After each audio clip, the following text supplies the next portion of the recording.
shumë e rëndësishme e kombëtares shqiptare të futbollit është gjithmonë ai zëri i ëmbël i Silvinjos, po e them kështu që na i përkthen Silvinjon nga italisht në shqip, Lenida Alila, të cilën e përshëndesim. Përshëndetje, mirë se u gjeta çuna. Mirë se na erdhe në studio. Faleminderit që je prezente ditën e sotme. Do ta nisim menjëherë me tema të përgjithshme fillimisht. Nuk do të flasim jo vetëm për kombëtaren, por edhe për ty. Si është të jesh zëri i kombëtares, ose më saktë përkthyesja e Silvinjos? E vështirë, me thënë të drejtën, është përgjegjësi shumë e madhe, sepse ndoshta duke e parë nga jashtë, dikush që është i ulur para televizorit ose nuk e di e shikon në YouTube, thotë, "Oh, sa e lehtë gjithë dim italisht", edhe fjalët që i kemi mësuar mundësisht që në shkollë ose ndoshta nga kurrikullat, nga reklamat ose nga rajuna, rajduë. Por fakt është shumë përgjegjësi e madhe sepse para duhet të flasësh shpejt, duhet të kesh memorie të mirë, duhet të mbash ndonjë shënim, po s'mund të mbash shumë shënime sepse sidoqoftë nuk të del koha. Silvinjo ka të gjuhën e tij, janë terma teknik sigurisht, kështu që flet dhe gjatë. Dhe vështirësia më e madhe është në fakt jo në konferencë për shtyp, por në fakt është në flash zone pas ndeshjeve, sepse aty as nuk mund të mbajnë ndonjë shënim, kështu që bën ndonjëherë një analizë shumë të madhe, sa kthehet ndonjëherë më shikon thotë mua më fal shumë, por që pastaj flet akoma më tepër, kështu që nuk është se është pak e vështirë për të mbajtur mend, po përgjegjësi e madhe dhe interesante. Ta nisim pak me historikun. Sa kohë ke ti Lenida që je pjesë e kombëtares shqiptare, si nisi nga erdhi, sepse në profesion të parë ti je psikologe. Psikologe, si u lidh dashuria me futbollin, me kombëtaren? Unë fakt pjesë e FSHF-s kam rreth 1 vit e gjysmë, pra që nga marsi i vitit të kaluar, por që pjesë e kombëtares janë bërë nga shtatori, duke nisur nga Nations League e vitit të kaluar. Takimi me FSHF në sensin dashuria për futbollin ka nisur shumë kohë më përpara. Unë kam qenë gjithmonë shumë tifoze, babi shumë tifoze, kishinin për herë kombëtaren patjetër, po jemi të dy tifoz Brazilit, apo edhe Champions Liga, kudo që luante babi shifte çdo ekip ku luante ndonjë brazilian, kurse unë tifoze Realit edhe kemi qenë gjithmonë kemi qenë gjithmonë shumë të dhënë pas futbollit.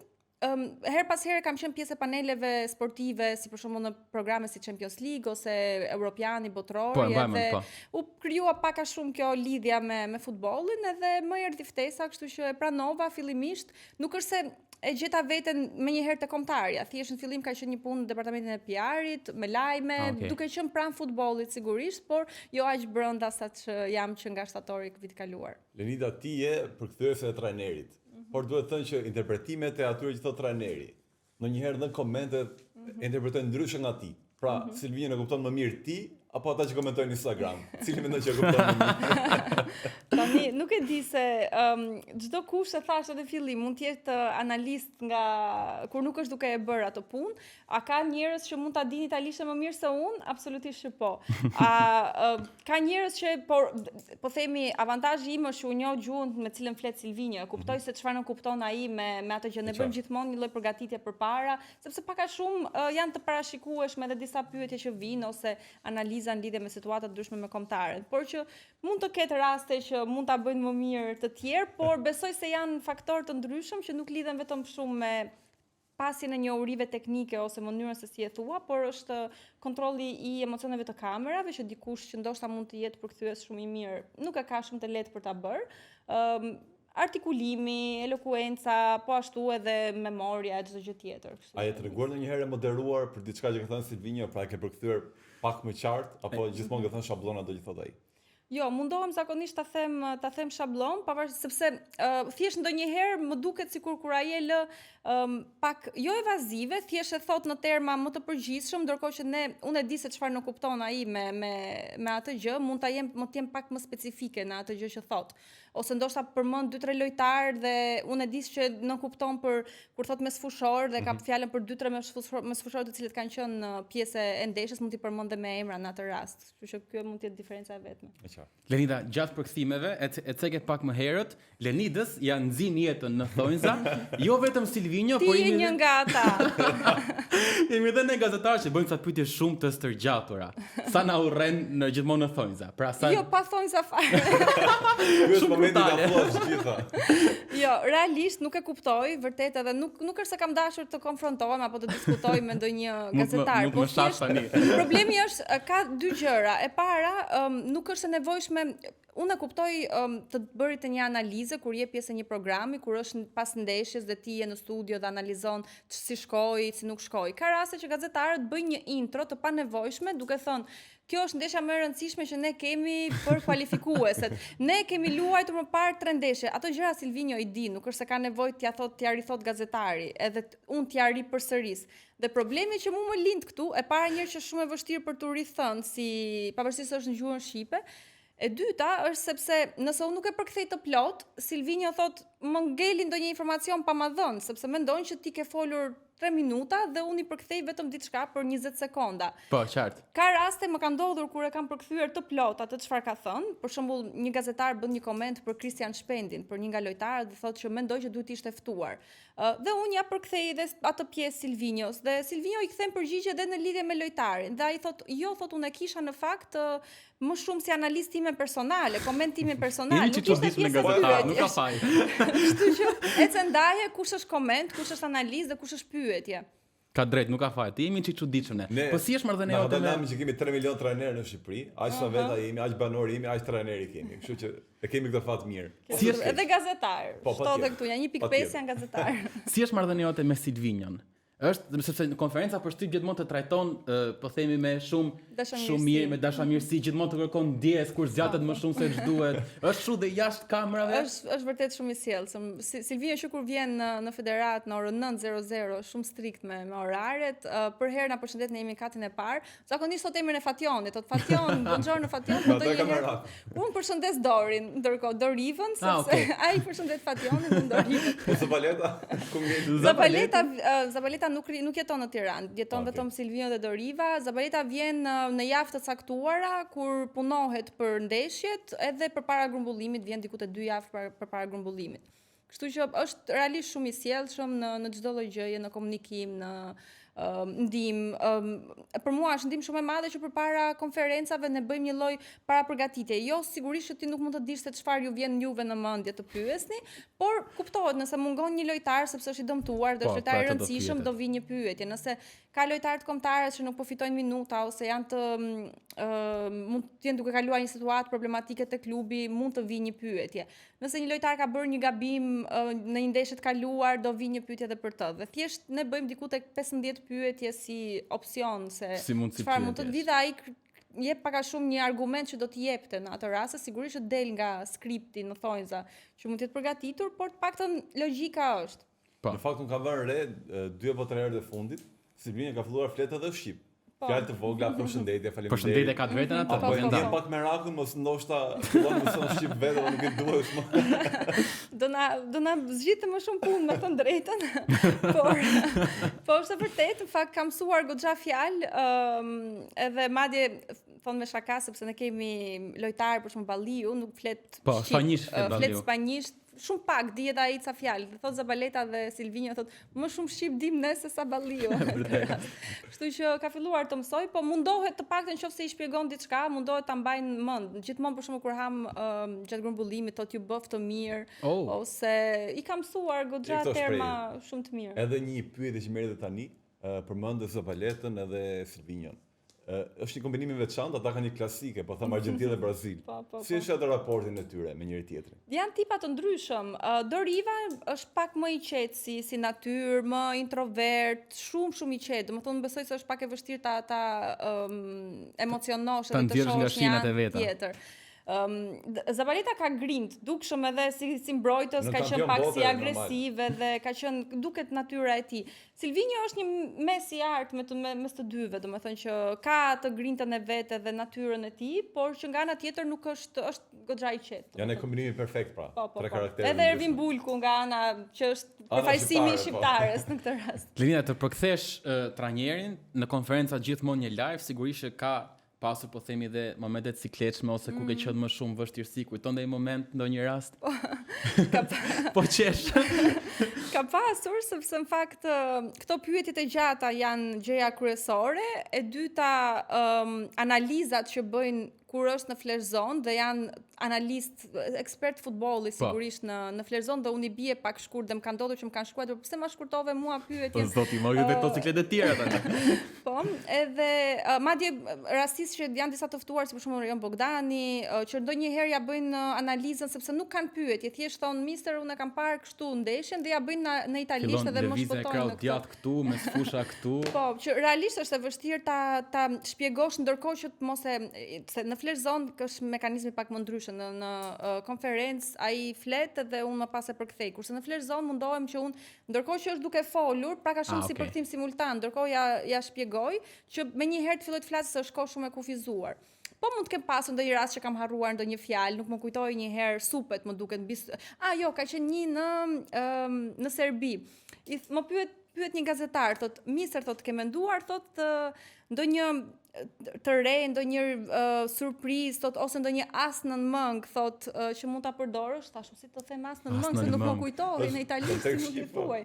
Sepse është është një lloj shprehje në shqip, unë ja thash në një formë, domethënë a ke menduar një opsion ekstra që mund të sjellë një rezultat ndryshe, po ndonjëherë duhet të jesh pak kreativ në ca gjëra. S'ka faj, janë çik ndërlikuar ato përkthimet. Hajde shpjegoj Silvi tani si është vendi bëhet Kovendi, apo me një lule unë vjen Behari dhe shpjegoj në gjuhën e vet. Tjetër gjë Flora. Pak a shumë me kombëtaren, po themi se zaurua. Atmosfera, prit mos se jemi para ndeshje më të rëndësishme, prit mor një sekond. Je problem edhe për mua, vetëm për federatën. Jemi shumë pak ditë, 1-2 ditë përpara sfidës me Andorrën dhe më pas sfida me Anglinë. Praktikisht në letër shihet sikur Andorra do jetë sfida e festës së madhe. Si përjetohet atmosfera në kombëtare? Shihet dhe kjo ndeshje siç e shohim dhe ne? Shiko, gjithë ekipi e percepton si një ndeshje decisive e cila duhet fituar, në sensin që ne duhet të luajmë për të pasur veten në dorë, pra jo që të shikojmë më pas se çfarë rezultati mund të ketë ndeshja tjetër ose mos ndoshta me Anglinë pastaj mund të kemi ndonjë shans. Ideja që ne t'japim maksimumin që të marrim më të mirë në këtë rast. Edhe ndonjëherë në futboll duket sikur kur fillon të merr për mirë, vazhdon ajo për mirë. Domethënë krijohet një lloj atmosfere pozitive, u krijua që nga fitoria me Letoninë në fakt. Më pas ishte edhe fitoria me Serbinë, edhe sigurisht miqësoria me Jordaninë që edhe lojtarët patën mundësi të shikojnë pak edhe gola. U shiruan edhe psikologjikisht, se ti e di janë psikologjike sigurisht patën ndikim shumë. Broja bëri gol pas shumë kohësh për shembull, ndërkohë Bajrami po ashtu edhe Hoxha super gol. Hoxha gol shumë debutim me gol flas në sensin hera e parë që bëri gol. Goli i parë po. Kështu që emocione shumë të bukura për Lenita, ti merr ndonjëherë vëmendjen e mediave, ndonjëherë çdo ndeshje që përfundon, madje kur humbet kombëtarja thon ja, gjë më e bukur ishte Lenita. Si ndihesh për këtë?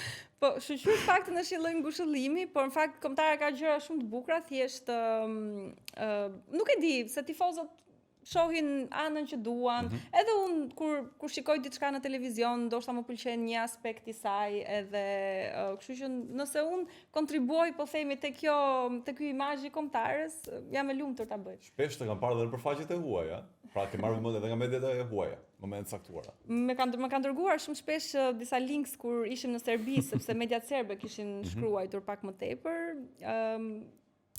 Ja zbukuruam vendin, mirë. E bëjnë edhe shkak. Zbukuruam, morëm edhe 3 pikët e imi. Jemi fituam gjithçka atë mbrëmje. Fituam në gjitha drejtimet. Si u përjetua ajo fitore? Patjetër duhet të pyes pak për atë. Ti isha atje pe nga afër. Shumë emocionuese ka qenë, nuk e di, ato 10 minutat e fundit, unë zakonisht bashkë me Fationin, shefin e PR-it, ne zbresim në fush 10 minutat e fundit të ndeshjes, sepse normalisht e shohim ose tek media ose tek sites që janë për ulset që janë për federatën, edhe stafi, po themi delegatët.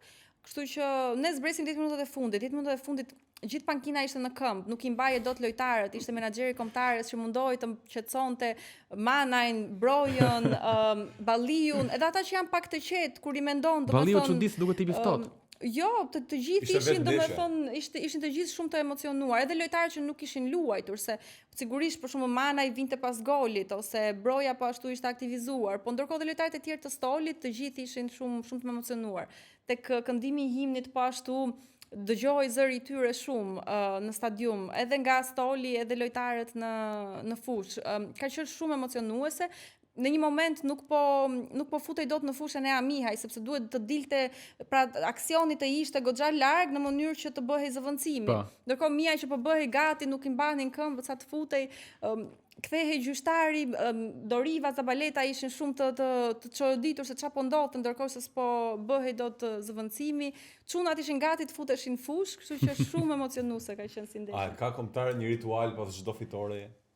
Këndojnë, kërcejnë, hipin mbi tavolina. Madje, se hapan çik Instagram e Lenidës, dhe ti ke kënduar ke kombëtarja? Të kam parë sipër tavolinës po këndoje. Po. Ke bërë traditën lojtarëve. Po. Kur kam filluar vjet në shtator, ditët e para të grumbullimit që shkoja tek hoteli, nuk është se ndodhi ndonjë gjë.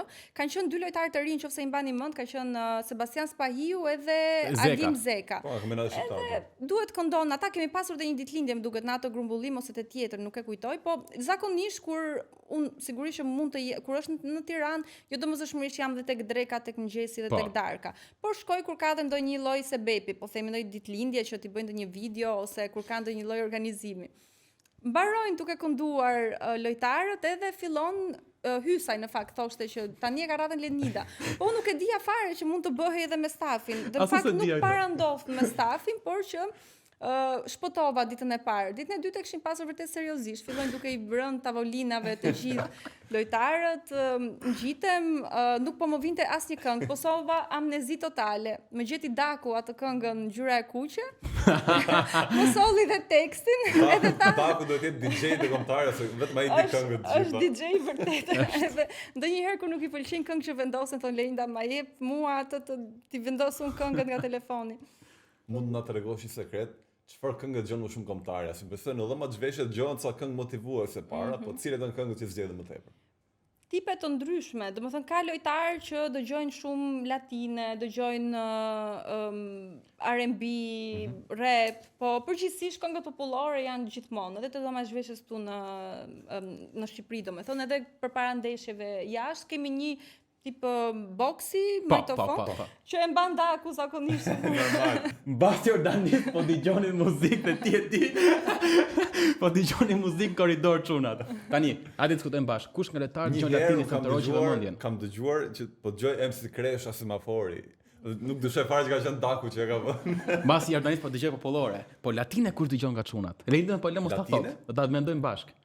I bie ose Balliu, dikush që luan Spanjë pra, e pra, ose Balliu, ose dikush që ka qenë Spanjë si Uzuni. Po çon si ka kjo. Kthehemi te Lenida. Uzuni. Uzuni latine. Uzuni bacata. Lenida, çfarë është më e vështirë të përkthesh? Momentet që humbasim, momentet që janë nervozizmi apo momentet e lumtura? Barazimet janë më të vështira, se kanë më shumë analizë. Fitoria ka shumë fjalë lavde, bëm shumë mirë, patëm, domethënë është besoj pak më e lehtë të analizosh kur ti ke fituar, edhe kritika nuk ka, polemika nuk ka, po ka ndonjë përmend lojtarët që kanë bërë mirë, kush ka shënuar, fokusohesh te këto momente. Humbja pastaj ka më pak fjalë në sensin sepse edhe Silvinho është i mbyllur në atë aspektin që analizon çfarë nuk shkoi mirë në sensin taktik, por nuk fokusohet tek lojtarët që mos i vëra ata në pozita që nuk shkoi mirë në mes fusha, nuk funksionoi mbrojtja, nuk u bë ky tranzicion etj. Pra mundohet ta mbaj pak të mbyllur si gjë dhe të fokusohet vetëm që nuk arritëm dot të depërtonim siç duhet, është pak më e thjeshtë. Kurse barazimet kanë shumë hapësira. Domethënë barazimin në Letoni për shembull e mbaj mend që ai do të çot merr për të përkthyer. Domethënë ishte shumë e vështirë të shpjegoje se si ne ishim në avantazh që në pjesën e parë, më pas nuk e menaxhuam siç duhet, dhe pse u bën ndrymet edhe ndërkohë vinim nga një ndeshje shumë emocionale si ajo me Serbinë në Tiranë, kështu që këto mendoj që janë pak më të komplikuara. Me një fitore kaq të madhe që ka arritur kombëtare edhe me formën aktuale, a besohet vërtet brenda të grupit e lojtarëve që do arrihet botrori? Besoj që do arrihet play-offi, kjo është kryesorja njëherë se për mua ajo është e kryer. Është dy ndeshje të tjera. Hapas hapi, por realisht siç e kemi parë, nuk është se kanë ndonjë ekip të thjeshtë. Domethënë dhe ekipet më të thjeshta ose më themi më të lehta në letër kanë një metodë, një modul të tillë që mund të bllokojnë 3-4 zona kryesore që ti mund të kesh, sigurisht edhe ne luajmë me 4 mbrojtës, por teknikisht një ekip që luan me 5 mbrojtës pastaj katër veta në mesfuz me skema shumë bllokuese, është pak e është vështirë. bërë taktike e njëshme shime si Silvinjo molla. E kupton sa bën një vit me Silvinjon taktikisht me 4 mbrojtësa me 5. Jam gati të bëj atë UEFA C ose UEFA B. Dhe me që jemi këtu, sepse Lenida është jo vetëm përkthyese, jo vetëm pjesë e kombëtares, por së fundmi Lenida është moderatore në FSHF TV. Sa i sakt jam, si nisi si eksperiencë të propozuan e kërkove ti dhe si po e përjeton, si po shkon? Jo, mu propozua sepse duke marrë parasysh edhe kontaktin tim me televizionin më herët, si e ftuar gjithmonë, por besoj që personi më adapt që ishim brenda, po themi, familjes së FSHF-s, si isha unë. Interesante si eksperiencë, janë bërë 5-6 puntata deri më tani. Por pak ndryshe, unë kam qenë pjesë e televizionit shumë vite, e ftuar, por jam mësuar të flas lirshëm kur jam e ftuar që mi drejtojnë pyetjet, po që nga pak e vështirë profesioni juaj që duhet të mendosh sa minutazh ke mbi gjitha, ndonjëherë ti ndërpresësh mos i ndërpresësh fjalën, se kur fillon bëhet më interesant emisioni, kur duhet japësh publicitet ose kur ta mbyllësh, fillon bëhen diskutime shumë të mëdha, kështu që gjetja e balancës është akoma pak e vështirë, ose të them këto puntata, një kronik, për shembull, të anonçoj një kronik ose intron e emisionit, është më e vështirë se sa të flas, po themi si e ftuar, siç po flas tani, po avash duke. Po është vetëm puntata e 5 ose 6, si funksionon sa herë jeni në transmetim? Një herë në javë, çdo të mërkurë, është emisioni i parë që kemi në FSHF TV, sepse në fakt kemi edhe më shumë transmetim ndeshjesh, do fillohet pasurohet si programacion edhe me dokumentar, me histori nga kombëtarja, por që për momentin është emisioni i parë që do ndiqet nga një emision lidhje me kombëtaren edhe një emision që ka lidhje me analizën videoanalistë të cilët analizojnë kampionatin Abisnet Superiore në shifra, po themi. Një herë në javë, çdo të mërkurë. Çdo të mërkurë. E shihni Lenidën në FSHF TV. Shumë suksese, pasi është aventurë e re moderim dhe shumë suksese sepse na i zbukuron ekranet dhe jo vetëm. Tani pyetja do shkoj aty ku më dhe mua dhëmbi. E dia shumë mirë. Kur po shija klasiko me Florin këtu, mu tregua një story. Ishte Lenida me fanellën me veshën e kombëtares dhe teksa zbërtheu xhupin ishte fanella Realit. Ati o bëzë zemra mal.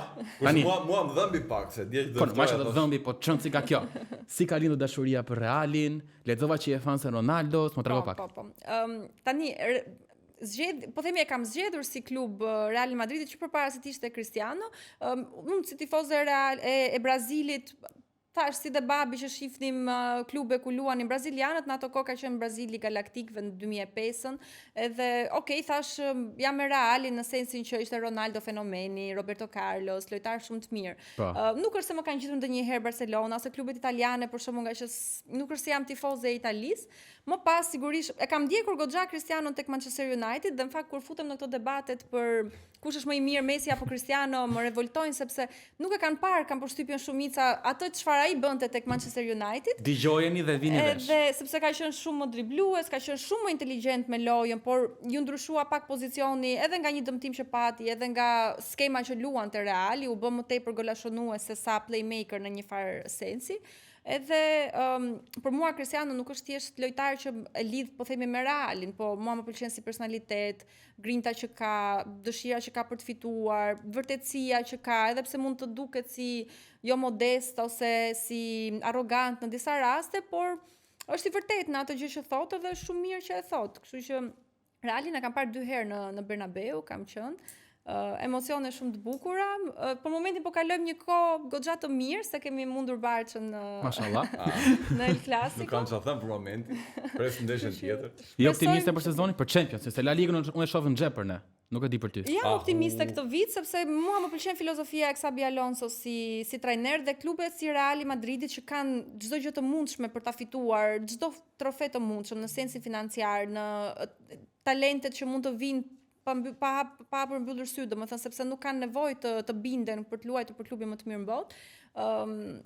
Emocionet në tifozeria, çdo gjë, fanella, po Alonso ka një lloj klasi që e ka pasur që kur ka qenë si lojtar, në fakt, një lloj miksi midis pak si italian në thonjza në sensin e disiplinës e çdo gjë tjetër, gjerman në një lloj qetësie, kontrolli, po nga ana tjetër ka edhe atë grintën si spanjoll. Kështu që mendoj që një miks shumë i mirë për ajo çfarë bëri Zidane pas një kohe të mirë, po prap të Realit, arriti që të balanconte karakteret edhe personalitetin që kishte në fushë, sepse kur të kesh ti Gareth Bale, të kesh Benzema, Cristiano Ronaldo, Toni me sfushën Kroos, që Luka kishte. Modric, Casemiro. Çdo kusht, më çdo lojtar ishte yll, edhe ti duhet të jesh e para një lojtar i madh, siç ishte Zidane, siç ishte edhe Xabi Alonso, sepse ka pasur sukses te veta, dhe të dish të komunikoj gjesh gjuhën pak a shumë të gjithëve, se unë tani që jam brenda futbollit e kuptoj që secili lojtar ka atë personalitetin e vet, ka ndonjë teknik ndryshe komunikimi, dikush me shaka, dikush pak më seriozisht, dikush ti flasësh sikur është pak më i vogël edhe sa është duke u rritur, dikush që ka gja eksperiencë dhe s'mund t'i thuash ti një lojtari që ka bërë 500 ndeshje në karrierë, 400 ndeshje në karrierë që okay, tani do dalesh bësh intervistë për shembull apo do japësh të lloj prononcimi, sepse do një lloj qasje ndryshe, kështu që besoj se jemi në rrugë të mira me Realin. Mashallah, dy pyetje që merrën gjë që po flisnim. Pa, Mos në u mërzi. radhën e tjera. Merrën dy pyetje. Prit. E para se tha që nuk kishte shumë dashuri, është tifozën e Brazilin. E pyetja e parë është me kë kombëtare do doje që të përballeshim, që ti provoje si eksperiencë. Unë kam dashur në fakt të kishim Portugalin, sepse sigurisht do ishte mundur edhe të takoja Cristianon, do kisha pasur dëshirë edhe... Dhe me Anglin Bellingami do takosh. Po, e kam takuar. E ke takuar, ha? Po da pres në fanellë. Ajo çek. Ronaldo. Madje me Ronaldo për shembull do kisha qenë në një panel duke e përkthyer, kjo do kishte qenë një eksperiencë ndryshe. Okej. Të paktën divani jon gjatë me podcastin që ka Ronaldo dhe mund të jetë një formë. Dhe pyetja e dytë pastaj merret i linjën. Duke qenë se ke udhëtuar me kombëtarin ton, kush ka qenë po themi ajo kombëtare ose ajo transfer që ju kanë pritur më mirë, që e ndjer më e vlerësuar ose ndoshta në një eksperiencë më të keqe? Mund thuash kë duash. Jo e keqe, po e vështirë ka qenë kur kemi udhëtuar drejt Gjorgjisë, sepse vinim nga një humbje me check-in duket po. Po, dhe ishte shumë e domosdoshme ajo si fitore dhe më pastaj ngelej ndeshja me Ukrainën në shtëpi, kështu që ka qenë pak e vështirë, një 4 ditë, 5 ditë shumë i vështirë edhe emocionalisht për gjithë ekipin, edhe ishte si një lloj frustrimi që ka ke arritur në atë pikë sa pastaj fitoria e rregulloi çdo gjë dhe u çlirua shumë mirë, po. Transferta pozitive, shumë e qetë ka qenë Serbia, në sensin që nuk ka pasur shumë angazhim sepse kemi qenë vetëm në hotel, kemi shkuar një ditë përpara, nuk kemi bërë vetëm stërvitjen zyrtare dhe konferencën. Pra, për shembull, grumbullimet e tjera siç ai Gibraltarit, për shembull, kanë qenë pak më të gjatë, kemi shkuar 3-4 ditë përpara edhe ose si ky i kësaj radhe. Domethënë janë thjesht pak më ndryshe, po në përgjithësi pozitive. Rikujtim, ndeshjen me Gjorgjin, asistin e golit Aslanit edhe Tuci, që është grumbulluar kësaj here nga Silvinho, që siç ju thash më herët, është asi në mëngë në rast se gjëra shkojnë keq me Andorrën, por që unë besoj që do të shkojë mirë. Linja për ty. Para se ka lënë tek loja që kemi gjetur, unë do thoya që ti je me Realin dhe me Ronaldo në kuptoj, por nga ky këndi që kam unë, shkon shumë me fanellën e Leo Messit, me ngjyrën që ke dhe ti. Me ngjyrën që kam gjetur. Jo, nuk... Është kënaqësia Messi që del në plan me Lenitën, vlla. Pik muhabeti. Por ndoshta thellë. Ka pasur dhe Reali bluz kështu si në ngjyrat e pinkut. Kemi pas në 2004 me 2015 më duket ose. Në kohën kur Cristiano kishte ato flokët Cazorella që ka qenë periudha. Pra ti tek debati vendimtar thua që Ronaldo është më i mirë. Absolutisht po. Kurse unë them që Messi është më i mirë, por dallohet kush është më shi e kush jo. Një tjetër për të vazhduar në këtë. Val, kur e thot që rri afër Silvinhos te dëgjuesi të tha skemat, merr vesh nga futbolli vlla. Fatkeqësisht Silvinho mendon që është Messi më i mirë. Silvinho është subjektiv, kurse ti nuk je, ti je realist. Silvinho ka luajtur një lloj. Ja subjektiv miku im. Kalojmë te loja. Zabaleta ka treguar diçka për Messi se duhet të ketë patur shumë pyetje për faktin që ai ka qenë bashkëlojtar me atë. Më shumë fakte pyesin Silvinhon për këtë gjë sepse dhe Silvinho ka qenë gjatë periudhës kur fituan tripletën edhe çdo gjë, por Zabaleta ka qenë më gjatë në kohë prandaj. Nuk është se flasin aq shumë, të dy e vlerësojnë shumë si lojtar, e shohin si lojtarin më të mirë në botë. Unë e ngacmoj ndonjëherë misterin edhe i them, mister, po ti si trajner, kë do merje nga, nëse te ekipi jot, do të mungonte vetëm një pjesë, do merje Messin apo Ronaldo, prap zgjedh Messin, por po tani është subjektiv. Është subjektiv, miku im, është subjektiv. Një brazilian që e thot, kalojm pak te pjesa tjetër, ti e di ç'ndodh tani. Tek talenti i tretë i Lenidës, psikologjia. Tani do shohim pak sa situata me VAR.